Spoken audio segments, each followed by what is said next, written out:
안녕하세요.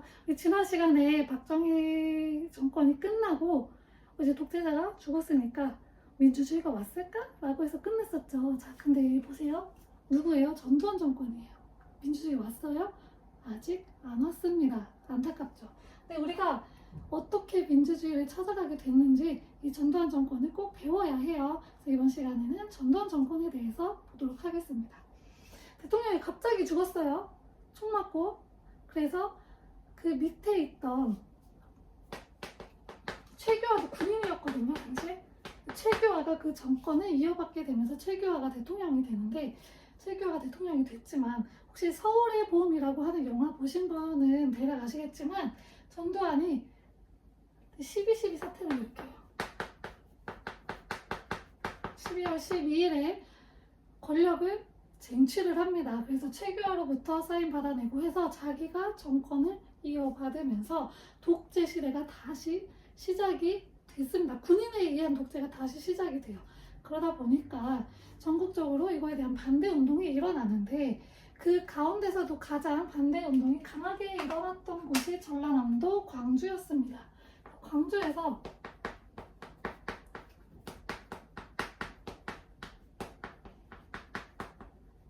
광주 민주화운동이 일어나게 되는데요.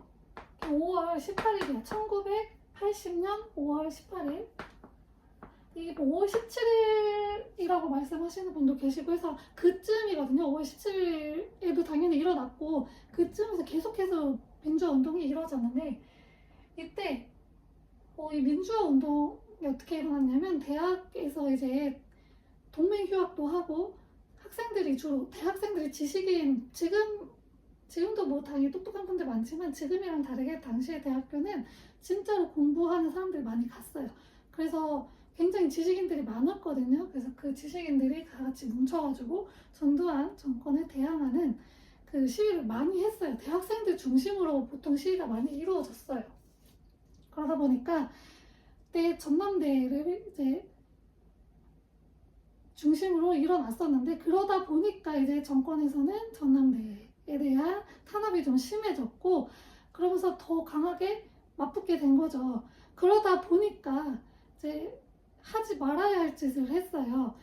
그 전남도청에서도 같이 이제 모여서 시위를 하는데 그때 애국가를 틀었더라고요. 그 정권 이쪽에서. 근데 그 애국가에 맞춰서 발포를 하기 시작해요. 시민을 향해서. 이 군인들이 시민을 향해서 발포를 하기 시작하면서 시민들도 거기에 대항하기 위해서 무장을 시작을 합니다. 사실 무장을 막 했다고 시민군들 욕하는 분들 가끔 계시는데 어쩔 수 없어요. 그쪽에서 총 쏘는데 우리 그냥 가만히 맞고만 있어요? 우리도 무장해야죠. 그래서 시민군들도 무장을 하기 시작을 합니다. 그렇게 해서 정말 많은 분들이 돌아가셨던 게 광주 민주화 운동이에요. 그때 진짜 너무 많이 돌아가셨어요. 그래서 저는 그 시대에 살지 않아서 여러 가지 기록들 그리고 뭐 구술사 이런 자료들을 통해서만 봤는데 너무 마음이 아픈 사건들이 너무 많아요. 그래서 이런 일들이 다시는 일어나지 말아야겠죠. 그래서 우리도 민주주의를 수호를 해야 하는 거고요. 일단 광주 민주화 운동이 일어났고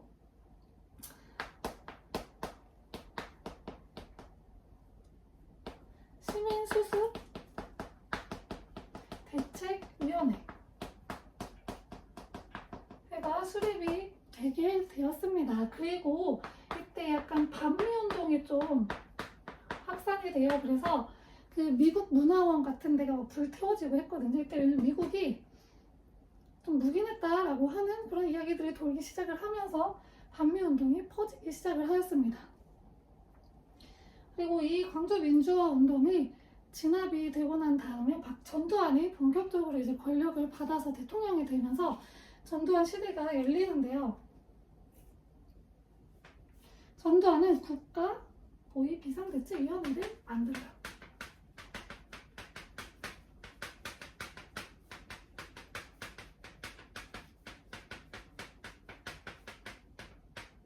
이게 대통령 그 자문하는 보좌기구예요. 그래서 이걸 만들어가지고 그 독재 체제를 하는데 중심 기구로서 활용을 했고요. 그리고 삼천교육대를 만들어요.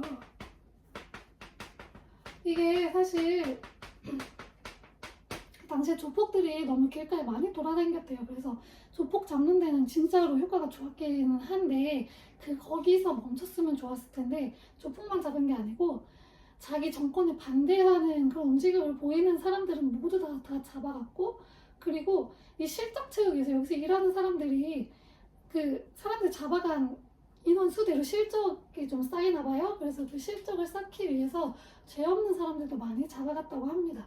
그래서 지금 뭐 삼천교육대 부활해야 된다라고 하는데 그 말 조금 조심해야 되는 게, 정말 이게 좀 조폭 잡는 데는 도움이 됐지만 억울하게 끌려가신 분들도 존재하거든요. 그렇기 때문에 그런 말들 조금 조심해야 된다고 저는 생각을 합니다. 삼천교육대가 이때 만들어지고 헌법을 개헌을 합니다. 헌법도 바꿔요. 근데 전두환은 박정희랑 다르게 그렇게 길게 할 생각은 없었던 것 같아요. 그래서 나 7년만 딱 하고 물러날게. 단임이에요. 중임 아니에요. 딱 7년 한 번 하겠다라고 하고요. 그리고 대신에 대통령 선거인단이라고 하는 선거인단을 만들어서 이 선거인단에 의한 간선제로 내가 당선이 되겠다라고 해서 대통령 간선제로 바꿔버립니다. 이게 이제 개헌을 했고요. 이렇게. 그리고 이런 식으로 독재, 광주 민주화 운동으로 막 사람들 많이 죽이고 그리고 막 독재를 좀 했거든요. 그러다 보니까 언론에서 반대하는 기사들이 많이 등장을 할 거 아니에요. 이 이전에 박정희 정권 때 제가 설명을 잠깐 못 드렸는데, 박정희 정권 때 동아일보 이런 데서 그 서울대 학생들 시위한 거 보도하고 이래가지고 막 편집장 끌려가서 막 처벌받고 그랬었거든요. 그래가지고 막 언론들이 백지 광고하고 이랬는데 전두환 때도 마찬가지로 언론들이 이제 그러려고 하는 움직임을 보였겠죠. 그러니까 그러지 못하게 언론을 탄압을 해요. 그래서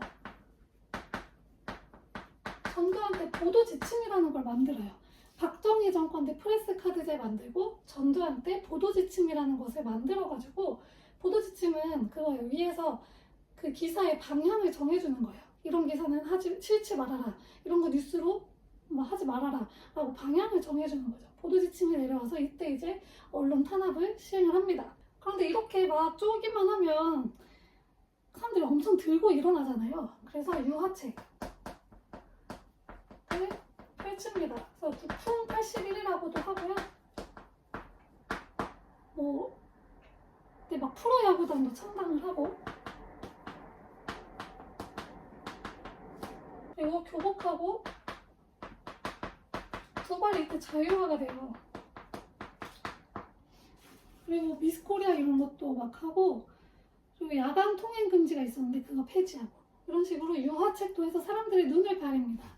그래서 이렇게 좋은 것도 해주잖아 라고 하고 눈 가리는 정책이죠. 이런 것도 시행을 했던 게 전두환 정권 때였습니다.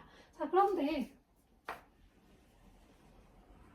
전두환 같은 경우는 독재를 했다고 했잖아요. 그리고 언론 탄압도 했죠. 그래서 이거에 반대되는 사람들이 계속해서 등장을 했었어요. 작지만 계속적인 반대 시위들이 있었고, 그렇기 때문에 이런 사람들에 대한 탄압도 분명히 있었습니다. 대표적으로 그 부천경찰서 성고문 사건이 있거든요.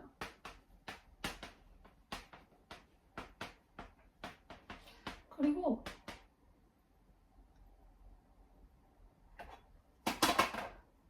이건 이제 6월 혁명에 어떻게 보면 직접적인 트리거가 되었던 사건인데, 박종철 학생이 고문으로 사망했다라고 하는 사건이 또 나오게 되죠. 이런 식으로 굉장히 사람들이 탄압을 했어요. 그래서 막 고문도 하고, 그리고 그래서 사람들이 개헌해라.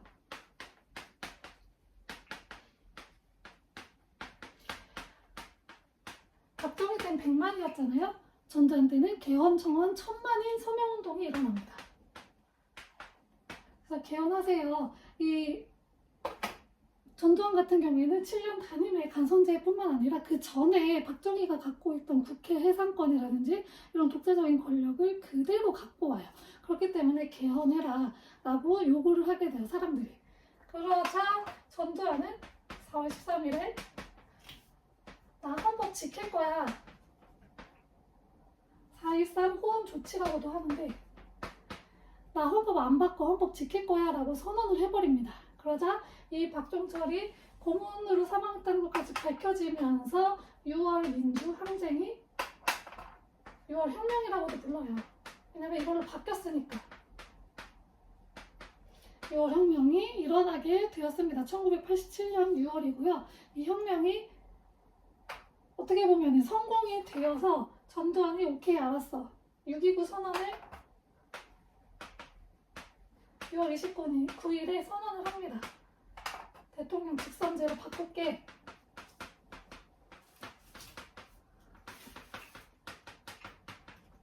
그리고 대통령 5년 단임으로 하겠다.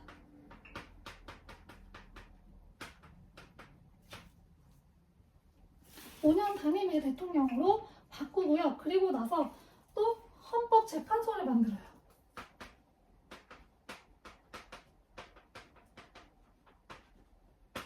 이런 식으로 이제 바뀌어가지고 6월 혁명이라고 부르는 사건이 일어났습니다. 그래서 이렇게 해서 전두환 정권도 끝나게 되었습니다. 전두환 이후에 드디어 우리 손으로 이제 직접 뽑는 민정시대가 도래를 하는데요. 그 민정시대는 다음 시간에 짧게 해서 보도록 하겠습니다. 감사합니다.